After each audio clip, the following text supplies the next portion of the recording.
अस्सलामुअलैकुम। एक राज्य था, उसमें राजा और रानी के एक के बाद एक 12 पुत्र हुए।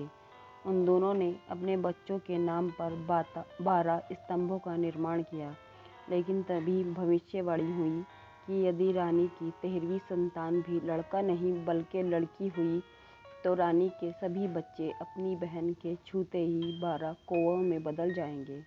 रानी इस बात से बहुत दुखी हुई। वो अपने बच्चों को ये बात नहीं बताना चाहती थी, लेकिन सबसे छोटा वाला बच्चा बहुत ही ज़िद्दी और शैतान था। वह अपने माता पिता से बहुत प्यार करता था। उसको अपने महल के एक कमरे को देखकर बहुत आश्चर्य होता था, क्योंकि वो हमेशा बंद ही रहता था। राजा और रानी ने उस कमरे में ही स्तंभों को अपने बच्चों से छिपा कर रखा था। एक दिन जिद करते करते छोटा राजकुमार अपनी माँ को अपने पीछे पीछे दौड़ाते हुए उस कमरे तक ले आया। अब उसने जिद की कि वह इस कमरे में छिपे हुए राज बताए। बच्चा बहुत छोटा था। उसकी माँ उसे ये सब नहीं बताना चाहती थी, लेकिन बच्चे की जिद के आगे एक ना चली। अब उसकी माँ ने उसे सब बता दिया। फिर उससे कहा, मेरे बच्चे, तू बहुत बहादुर है। तू अपने सभी भाइयों को लेकर दूर जंगल में चले जाना। वहाँ से मैं तुम्हें इशारा करूँगी। अगर तुम्हारा भाई हुआ तो महल में सफ़ेद झंडा फहरेगा। तुम सब फिर वापस आ जाना, लेकिन यदि लाल झंडा फहरेगा तो तुम समझ जाना कि तुम्हारी छोटी बहन हुई है और तुम सब वहाँ से भाग जाना। रानी की कोख से एक लड़की का जन्म हुआ। महल में लाल झंडा फहराया गया। सभी भाइयों को पता चल गया कि हमारी बहन हुई है, जिसके छूते ही हम मर जाएंगे। वे सब अब घने जंगल की ओर चल पड़े।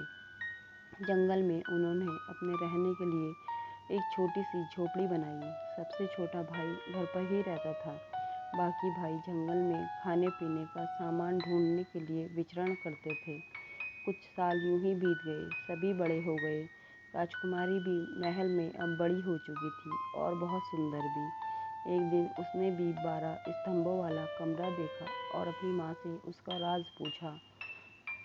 रानी तो अब बूढ़ी होने लगी थी। उसने सोचा, क्या पता कल मैं रहूं या न रहूं, मुझे ये राज अपनी बेटी को बता देना चाहिए, ताकि यह एक बार अपने भाइयों से मिल सके। तब रानी ने उसे बताया कि उसके 12 बड़े भाई और हैं। इसके साथ ही उसने राजकुमारी को सारी बात बता दी।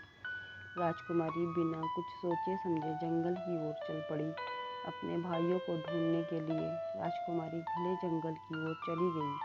वहाँ उसे एक छोटी सी झोपड़ी मिली। जब उसने अंदर देखा तो वहाँ एक लड़का काम कर रहा था।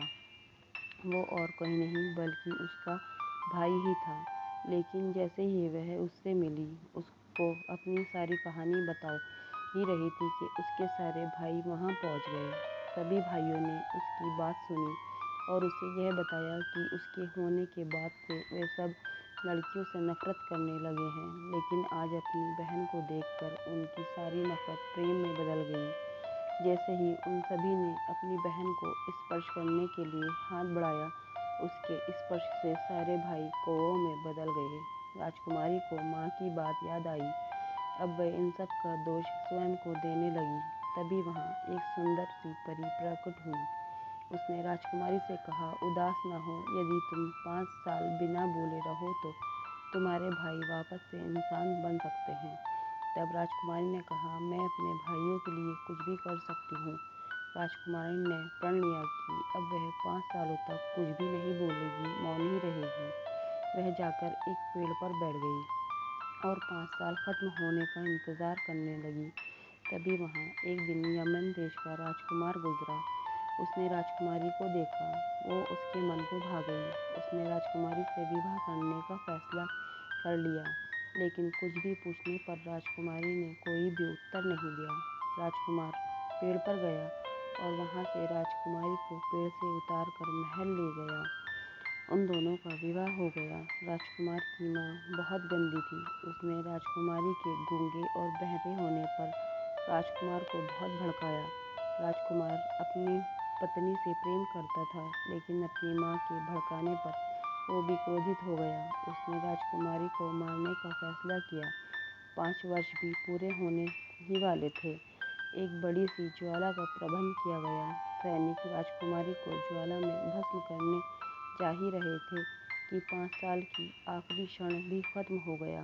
उसके 12 भाई कौओं के रूप में उड़कर आए और ज़मीन को छूते ही उनको अपना असली रूप वापस मिल गया। उन्होंने अपनी बहन को बचा लिया। सभी बहुत खुश थे। राजकुमार भी अपनी पत्नी को बोलते देखकर बहुत खुश हुआ। राजकुमारी ने उसे सारी बात बताई और राजकुमार ने फिर सभी से माफ़ी मांगी। अब सब बहुत खुश रहने लगे थे। फ्रेंड्स, आपको मेरी कहानी पसंद आई हो तो प्लीज़ मेरे चैनल को सब्सक्राइब कीजिए, लाइक कीजिए, कमेंट कीजिए। थैंक यू, शुक्रिया, अल्लाह हाफिज़।